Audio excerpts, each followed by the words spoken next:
Bonjour à tous les amoureux d'histoires émouvantes et de mélodies touchantes. Aujourd'hui, nous entrons dans l'univers de Maxime Le Forestier, l'un des plus grands auteurs-compositeurs-interprètes français, dont les chansons San Francisco et Mon frère sont restées gravées dans la mémoire de millions de personnes. Avec sa voix chaleureuse et ses paroles profondes, Maxime est non seulement un artiste, mais aussi un conteur, une âme sensible qui a traversé les joies et les peines de la vie. Rejoignez-moi pour découvrir le parcours de cet homme, où la lumière de l'art se mêle aux recoins sombres et emplis de larmes. N'oubliez pas de cliquer sur la cloche et de vous abonner à la chaîne pour ne rien manquer d'autres histoires inspirantes. Maxime Le Forestier, de son vrai nom, Bruno Le Forestier, est né le 10 février 1949 à Paris, en France, dans une famille de la classe moyenne à la riche tradition artistique. Son père, ingénieur, aimait la musique classique et jouait du violon les soirs tranquilles, tandis que sa mère, d'origine anglaise, était une professeure de piano dévouée. Maxime a grandi dans une maison baignée de musique, où les mélodies de Chopin et de Beethoven se mêlaient aux chansons folkloriques françaises. Mais sa vie ne se résumait pas à des notes joyeuses. Les plus grandes souffrances de Maxime l'ont façonné, non seulement en tant qu'artiste, mais aussi en tant qu'homme au cœur meurtri. La première douleur de Maxime est survenue lorsqu'il était petit. À l'âge de 12 ans, sa mère est décédée subitement d'une crise cardiaque, une perte qui a plongé la famille dans le silence. Il se souvient de ces jours comme d'un vide impossible à combler. Ma mère m'a appris à aimer la musique, mais quand elle est partie, j'ai senti que la musique m'avait quitté, a-t-il confié dans une rare interview. Cette perte a été non seulement un choc, mais aussi une blessure psychologique qui a poussé Maxime à se replier sur lui-même, se réfugiant souvent dans le monde des livres et de la musique pour trouver du réconfort. Son père, bien qu'aimant, n'a pas pu remplacer l'amour de sa mère, et la distance entre eux s'est creusée. La deuxième douleur survint dans les années 1970, lorsque Maxime, à 23 ans, vit sa sœur Catherine, dont il était très proche, aux prises avec une grave dépression. Catherine, pianiste talentueuse, abandonna sa carrière suite à des crises psychologiques et finit par mourir dans un accident de voiture en 1975 que beaucoup soupçonnèrent d'être un suicide. Cette perte plongea Maxime dans une période de crise, où il se demanda si l'art pouvait réellement guérir les blessures de la vie. Il écrivit la chanson Mon frère, en mémoire de sa sœur, aux paroles poignantes sur l'amour et la douleur. J'ai pleuré en écrivant cette chanson, mais je ne voulais pas que quiconque voie mes larmes, dit-il un jour, la voix pleine d'angoisse. Dans les années qui suivirent, Maxime continua de faire face à d'autres défis. Sa vie personnelle fut déchirée par les pressions de la célébrité et des échecs amoureux. Une histoire d'amour passionnée avec une actrice dans les années 1980 se termina par un chagrin d'amour lorsqu'elle le quitta pour poursuivre une carrière aux États-Unis. La séparation a laissé chez Maxime un sentiment de trahison qui l'a poussé à douter de sa capacité à trouver un bonheur durable. Pourtant, il n'a pas laissé ses souffrances le définir. Il a cherché à s'en inspirer, écrivant des chansons comme Né quelque part et Bille de verre, des œuvres qui évoquent non seulement la douleur personnelle, mais aussi des problèmes sociaux, comme l'injustice et la dégradation humaine. La vie de Maxime a été un chemin de résilience, où il a appris à se relever après chaque chute, même si son cœur portait encore des cicatrices qui ne cicatrisait jamais. La carrière de Maxime Le Forestier est une histoire de triomphe, d'échecs déchirants et de moments de larmes, fruit de ses efforts acharnés. Il débute sa carrière musicale à la fin des années 1960, lorsqu'il forme un petit groupe avec sa sœur Catherine et son ami proche Joël Drouin, se produisant dans les cafés du quartier latin à Paris. Mais sa véritable percée survient en 1972, avec la sortie de son premier album, Mon frère, dont la chanson San Francisco devient un phénomène mondial. Inspirée par sa visite dans une maison hippie de San Francisco, cette chanson n'est pas seulement un chant de liberté, mais aussi le manifeste d'une jeune génération en quête de sens dans un monde chaotique. L'album se vend à des millions d'exemplaires, propulsant Maxime du statut de musicien inconnu à celui de star international. Les années 1970 marquent l'âge d'or de Maxime. Il sort une série d'albums à succès, comme Le Steak et Saltimbanque, avec des chansons poétiques et sociétales. Il a collaboré avec des musiciens talentueux comme Gérald de Palmas, qui a coécrit plusieurs chansons de son album Le Cadeau, sorti en 1987. Cette collaboration a non seulement donné naissance à de magnifiques mélodies, mais a aussi permis à Maxime d'explorer de nouveaux aspects de sa musique. Gérald avait une vision du monde très différente, mais nous trouvions l'harmonie dans les notes, a confié Maxime. Ses concerts dans de grandes salles comme l'Olympia à Paris affichaient toujours complet, le public captivé par sa voix grave et les histoires qu'il racontait à travers sa musique. Mais la carrière de Maxime n'a pas été que glorieuse. Il a également connu des revers qui l'ont laissé en larmes.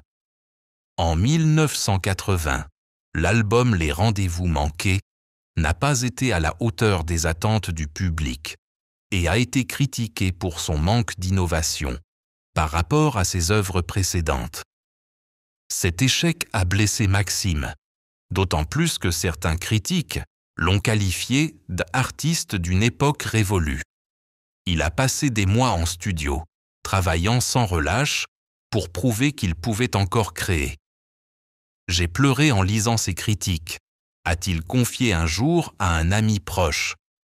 Mais je savais que je ne pouvais pas m'arrêter.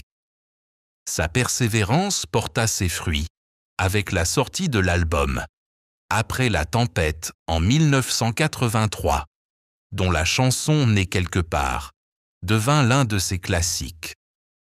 Un autre défi survint dans les années 1990, lorsque les goûts musicaux évoluèrent et que de jeunes artistes comme MC Solar et Vanessa Paradis commencèrent à dominer le marché. Maxime se sentit marginalisé, peinant à trouver sa place dans une industrie de plus en plus commercialisée. Il fondit en larmes après une représentation dans un petit théâtre lyonnais, devant seulement quelques dizaines de personnes. « J'ai l'impression de chanter pour moi-même », confia-t-il amèrement à son manager. Mais Maxime ne baissa pas les bras. Il continua d'écrire, d'expérimenter de nouveaux genres et de collaborer avec de jeunes artistes pour renouveler son style. Cet effort donna naissance à l'album « Passer ma route » en 1995, un immense succès qui confirma que Maxime était toujours une figure incontournable de la scène musicale française. Maxime Le Forestier a épousé Fabienne, journaliste culturelle, en 1980, après 3 ans de relation. Leur mariage était considéré comme une belle histoire d'amour dans le monde artistique français, Fabienne apparaissant souvent à ses côtés lors de spectacles et d'événements. « C'est la personne qui me comprend le mieux », a déclaré Maxime dans une interview en 1990. Elle est non seulement ma femme, mais aussi la compagne de tous mes rêves. » Le couple a eu un fils, Arthur, né en 1982, qui a également poursuivi une carrière musicale. Mais derrière cette image heureuse se cachait une part d'ombre que Maxime partageait rarement en public. En 2015, Fabienne a reçu un diagnostic de cancer du sein de stade 3, une nouvelle qui a laissé Maxime sous le choc et le chagrin. Il a fondu en larmes lorsque le médecin lui a annoncé l'état de sa femme, se sentant impuissant face à l'impossibilité d'apaiser sa douleur. « J'ai écrit des centaines de chansons d'amour, mais face à sa maladie, j'avais l'impression que tous les mots étaient vides de sens », confiait-il à un ami proche lors d'une longue nuit à l'hôpital.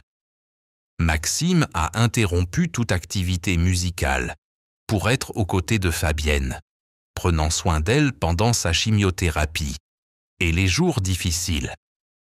Il s'asseyait souvent à son chevet, lui tenant la main et chantant de vieilles chansons, les airs qu'ils aimaient ensemble au début de leur amour. Bien que Fabienne ait lutté courageusement et vaincu la maladie en 2017, ces années ont laissé une profonde blessure dans l'âme de Maxime. Il a commencé à écrire de nouvelles chansons, comme Le temps perdu, une œuvre émouvante sur la fragilité de la vie et de l'amour. La maladie de Fabienne m'a appris que le temps est la chose la plus précieuse, a-t-il déclaré lors d'une rare interview après sa guérison. Je ne veux pas perdre un seul instant. Cette expérience a non seulement changé la vision de la vie de Maxime, mais lui a aussi permis d'apprécier les moments passés en famille, même si son cœur est encore lourd lorsqu'il repense à ces jours d'angoisse.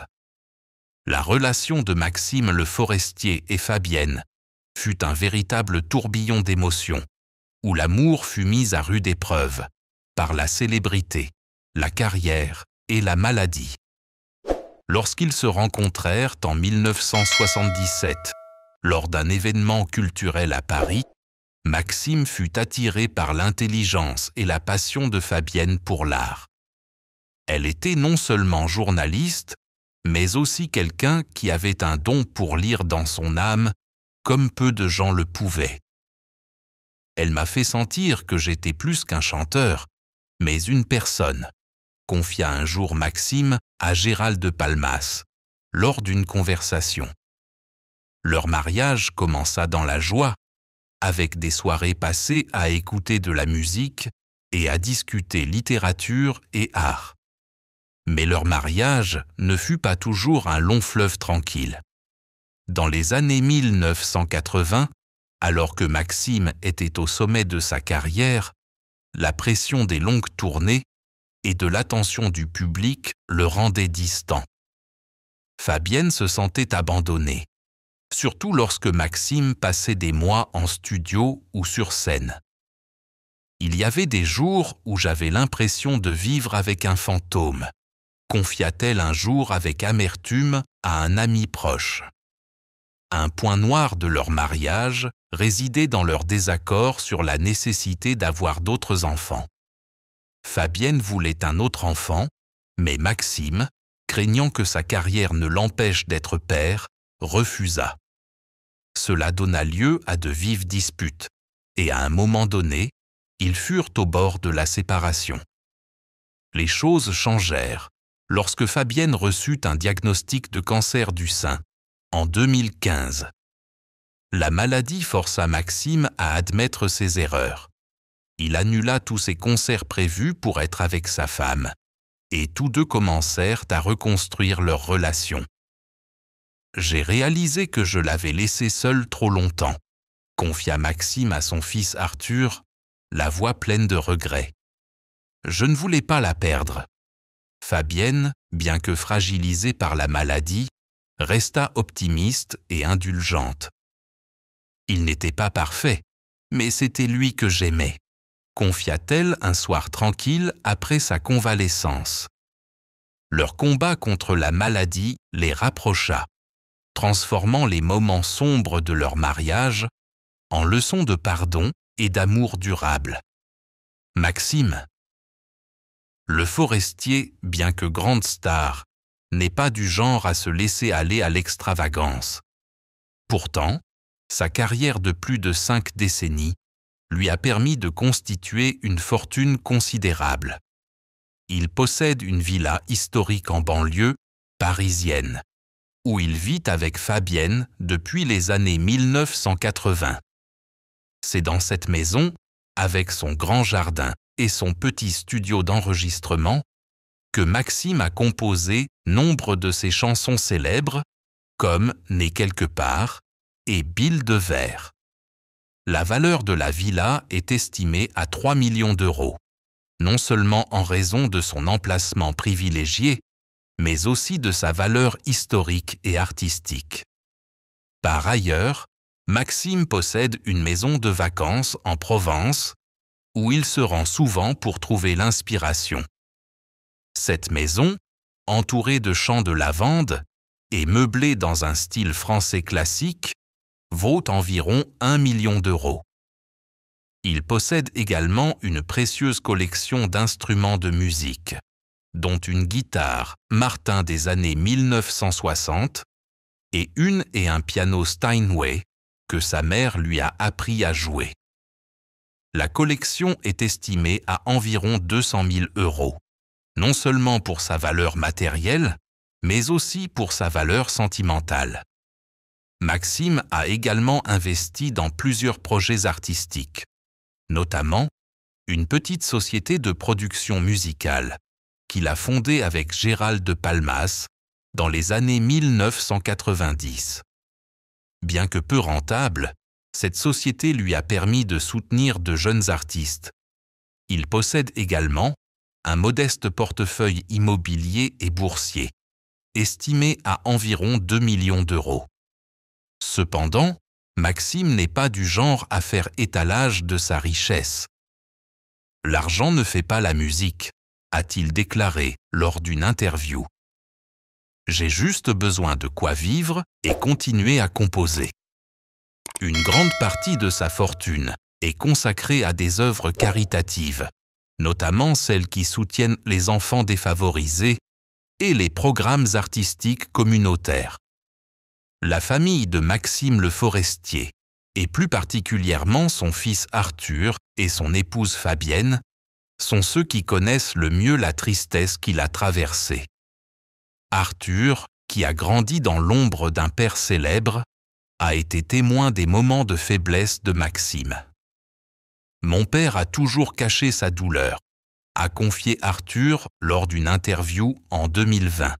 « Quand ma grand-mère est morte, il n'a jamais pleuré devant moi, mais je l'ai vu assis seul dans le studio, jouant des mélodies tristes. » Arthur se souvient des soirs où il entendait le piano jouer depuis le studio de son père, des mélodies mélancoliques, comme si Maxime essayait d'exprimer sa douleur par la musique.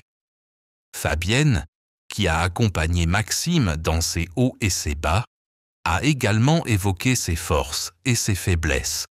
« Maxime n'a jamais voulu qu'on le voie faible », a-t-elle confié à un ami proche après son diagnostic de cancer. « Mais quand sa sœur est morte, je l'ai vu pleurer seul dans le jardin, pensant que personne ne le voyait. » Fabienne a révélé que Maxime se sentait souvent coupable de ne pas avoir pu aider Catherine à surmonter sa dépression et que la douleur l'a suivi toute sa vie. Il se culpabilisait, pensant que s'il avait passé plus de temps avec sa sœur, les choses auraient peut-être été différentes, a-t-elle confié, la voix pleine de tristesse. D'autres membres de la famille, comme son jeune frère Philippe, ont également remarqué un changement chez Maxime, après ses pertes importantes. Il est devenu plus discret après la mort de Catherine, a déclaré Philippe. Mais il a transformé cette douleur en chanson, et je pense que c'est ainsi qu'il a guéri. La famille de Maxime, même si elle ne parlait pas souvent de son deuil en public, a toujours apprécié sa résilience. Il savait que derrière son sourire et sa voix chaleureuse se cachait une âme qui avait surmonté de grandes tempêtes, et ils étaient sans fiers qu'il ne se soit pas laissé abattre par la douleur, par la douleur, par la douleur.